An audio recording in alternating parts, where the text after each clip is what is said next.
Hello, Jenny Hall here for Honeybee Stamps. Today I'm sharing a project made with the Spotlight technique.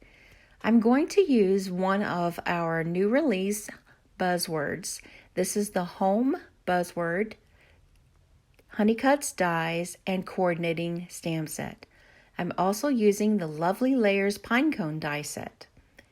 Let's start out by creating the technique. I've started with a piece of colored cardstock.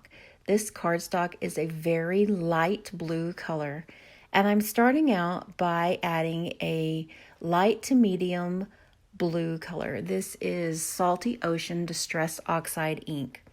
It's definitely a shade darker than the cardstock itself, which it's going to, basically the cardstock is my first layer of color. It's going to not be white. And that way it's going to help me to build up more blue tones. So once I've added that salty ocean around the outside edges, trying very hard not to go too far into the spotlight area, then I've brought in another darker blue, which is Blueprint Sketch. Now this is going to go over that light area, but not overlap it in the spotlight area. So in the spotlight area, so far, we have just the colored cardstock and the salty ocean. And then I've brought the salty ocean back over, used what's on the brush already. And that's going to help me to get the blue around the outside, but nothing in the middle. Now I'm going to add black soot Distress Oxide ink around the edges. It's not going to turn everything solid black around the outside. Instead, it's going to enhance that blue and just make it a very deep, dark, super rich blue color when that black ink mixes with the Blueprint Sketch that's on the outside edges. It is so cool to watch how that happens. So now we have this gorgeous piece of paper that is filled with dimension. It almost looks like moonlight to me, doesn't it? Now I've added a water spritz, picked that up with a dry cloth, and now we're going to add some paint splatters with some diluted white acrylic paint. Just tapping it off of the end of a paintbrush is easy enough.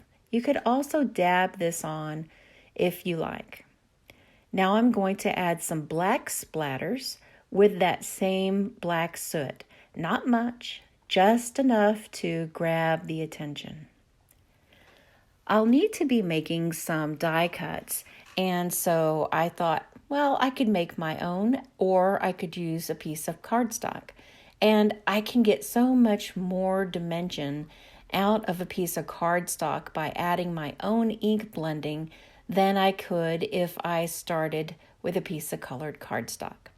So I've taken just a scrap of cardstock and added a few greens and that same black ink.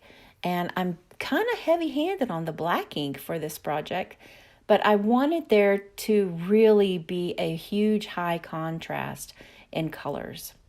Once I've added some water droplets and picked them up with a cloth, just like on the blue panel, then I'm going to just splatter on some more of that white acrylic ink. And keeping in mind that this is not going to be what the finished product looks like because it's only used for making the die cuts.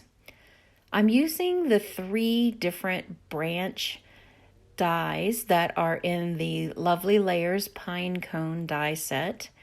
And I'm going to make sure I get them down into that black inked area. That way, this will almost appear like a shadowed area. And some of the branches that are in front of the others need to be much lighter. I added some splatters to the initial panel, but they kind of got lost when I made the die cuts. So I'm using some more splatters here. Boy, we are really splattering things up today. I wanted it to look like a snowy day, or maybe a snowy nighttime scene.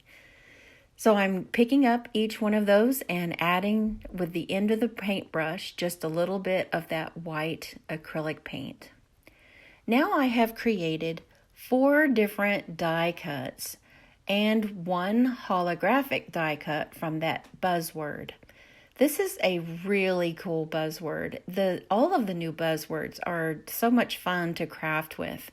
And I like that I can stack them up really easy because the pieces don't flop around too much. Sometimes when I make word die cuts, they're so hard for me to place together and build them up. But this is absolutely easy to use. So I've used some of the Craft Perfect holographic foil, and I'll be sure to link the name of it down in the video description with a link so you can have a look at it and investigate it. I love this new holographic paper that's carried in the Honeybee shop.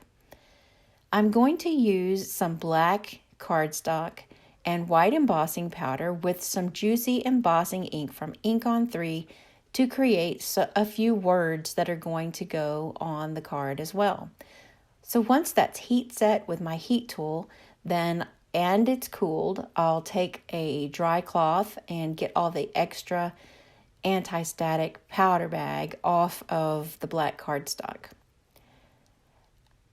I'm adding this panel to a white top folding A2 size note card, and I've decided at this point that I'm going to make 2 cards. I want one card to feature just the buzzword and the die cuts, and then another card that features some of the parts of the stamp set. So here's a look at card number 1. This is going to be made from the die cuts that we colored and added those pretty little snow areas. And I'm making sure to put the ones that are a little bit more of the black ink in the back and the one that has less black ink in the front. And that way it's going to give me even more dimension.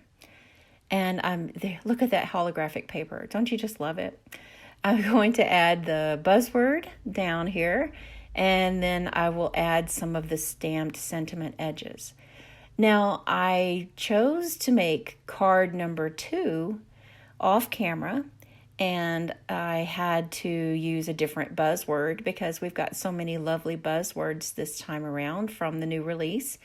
And I did not use anything from the stamp set that goes with it. So be sure to stay tuned at the end of the video and let me know which one that you like the best. The holographic paper looks just like these mirror rhinestones from the Honeybee store. I love how well they go together. So here's card number 1. So be sure to let me know if you like card number 1, or here's card number 2. Card number 2 doesn't have the little black strips of stamped images. What's your favorite? I would love to hear in the comments below. Thank you so much for watching with us here at Honeybee Stamps, and we'll see you next time.